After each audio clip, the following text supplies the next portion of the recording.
सर्वरोगहरं स्तोत्रं सूतनो वक्तुमर्हसि।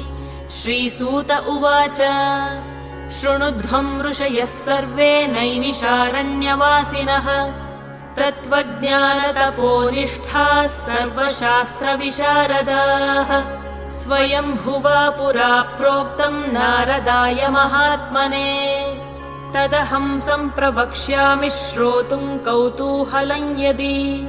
ऋषय ऊचुः किमाह भगवान् ब्रह्मा नारदाय महात्मने सूतपुत्र महाभाग वक्तुमर्हसि साम्प्रतम्।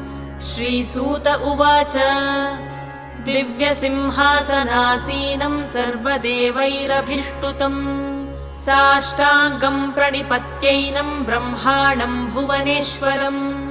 नारदः परिपप्रच्छ कृताञ्जलिरुपस्थितः